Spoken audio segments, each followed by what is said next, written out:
ngo waha ikaze wowe wahisemo kugenda ukurikirana Raza Media TV umunsi ku munsi. Uyu ni umwanya rero tuba tugarutse kubagezaho amwe mu makuru abagenda avugwa hirya no hino mu Rwanda, ku isi ndetse n'ayandi yaturuka ariho hose. Ayo yose tukaba tuyabazanira hano kuri Raza Media TV. Uyu mwanya rero tugiye kubabwira amwe mu makuru abagezweho cyane cyane ku mirwano ikomeje kugenda ihanganisha ingabo za M23 ndetse n'ingabo z'ihuriro rya leta ya Repubulika ya Kongo, aho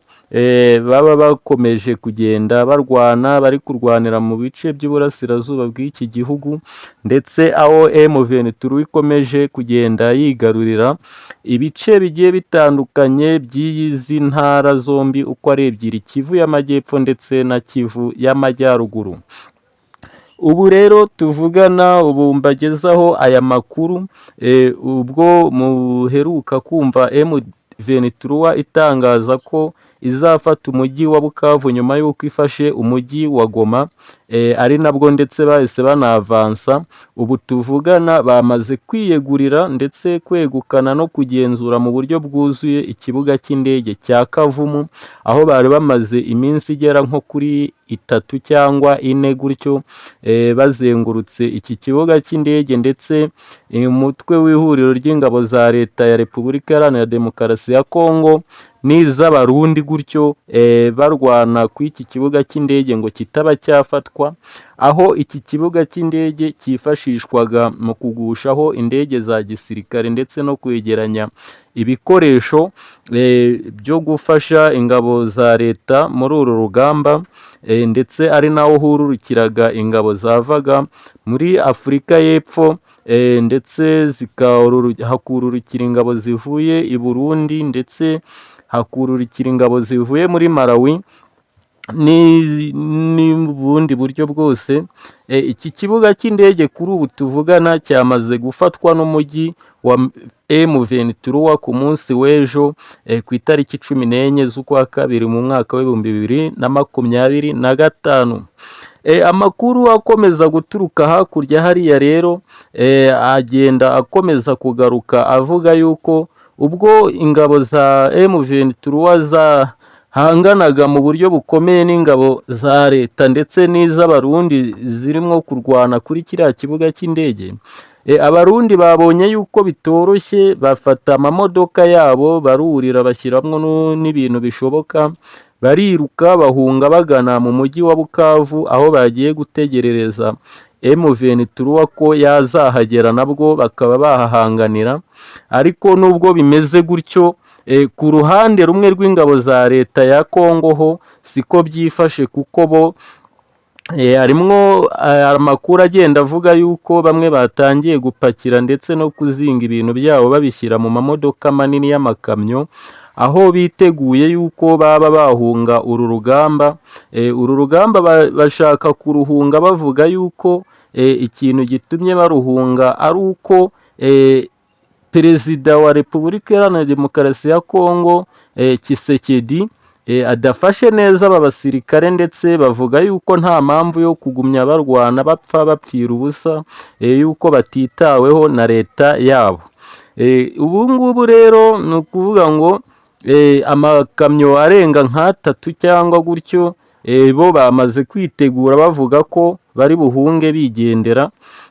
badafite kuba barwana k'uyu mujyi nk'ingabo za leta. Bivuze ngo aha naho bishobora kuzorohera M23 baramutse ibashije kugera muri uyu mujyi, ariko bivugwa yuko ushobora no kuzaberamwo intambara ikomeye cyane, kuko uyu mujyi abarundi bahawe misiyo yo kuwurinda ndetse bakarinda ingabo za M23 ko zafata uyu mujyi, cyane cyane yuko ari n'umujyi uri mu marembo y'igihugu cy'u Burundi. Ndetse mwagiye mwumva Perezida w'u Burundi Evariste Ndayishimiye avuga yuko uyu mujyi utazafatwa na M23 kuko afite ubwoba yuko ngo igihugu cy'u Burundi nacyo gishobora guterwa kikaba cyafatwa. Ibi rero yagiye agumya bitangaza, avuga yuko bo ndetse bazarwana batazamera nk'abasirikare ba Kongo bapfa nk'ihene. Ayo ni amagambo yagiye avugwaho n'uriya mukuru w'igihugu cy'u Burundi. Abagiye bakurikira amakuru rero agiye atandukanye yagiye acicikana mu minsi yashize, bagenda bakomeza bumva imbwirwaruhame za perezida w'u Burundi, aho agenda agaruka ku Rwanda avuga yuko u Rwanda atari igihugu cyamutera ubwoba ushaka kujya mu mirwano n'u Rwanda, kuko avuga ko no ku bwa kera ku ngabo z'abami n'ubundi u Rwanda rutigeze rutsinda abasirikare b'igihugu cy'u Burundi. Ibi rero agumya bitangaza, yohereje amabatayo menshi muri uriya mujyi wa Bukavu, aho bafatanyije n'ingabo za Afurika y'Epfo zaje kurwana nabwo, ndetse bagamije no kwihorera ku bw'urupfu rw'abasirikare 14 ba Afurika y'Epfo baguye mu mirwano yahuzaga M23 ubwo yendaga gufata umujyi wa Goma, ndetse hakaba kuri ubu hari n'izindi ngabo zifungiwe mu mujyi wa Goma, zicungishijwe ijisho n'ingabo za M23.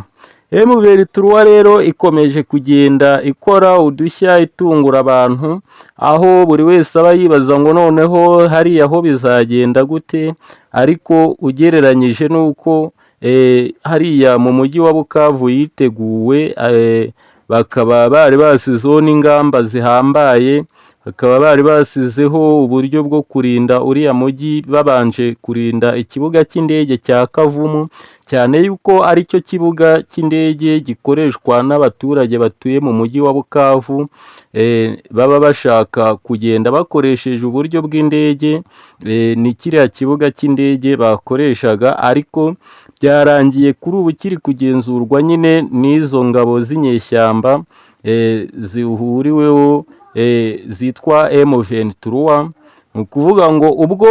bari abasirikare birukaga, buriya ngo bahasize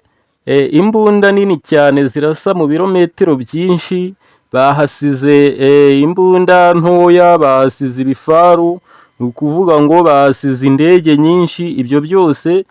iyo ziriya ngabo zirutse za leta zikabita, biba bibaye iby'izi nyeshyamba, aho abantu benshi bagiye bakomeza bibaza ngo imbaraga izi nyeshyamba zikoresha zizikura he, ibikoresho bazikura hehe. Ndetse burya ari n'abavuga yuko M23 n'ubundi kuba yafata ibice byinshi by'iki gihugu ikaba yanakomeza ikagera i Kinshasa, ngo n'ubundi ngo byaba bifitwemo uruhare na perezida wabo Tshisekedi, aho batizera yuko uyu muperezida aho bavuga yuko uyu muperezida n'ubundi yaba arimo agambanira iki gihugu, cyane yuko bavuga yuko iyaba yari afite ubushake ndetse n'umuhate wo kuba iyi ntambara yahagarara, burya ngo byakabaye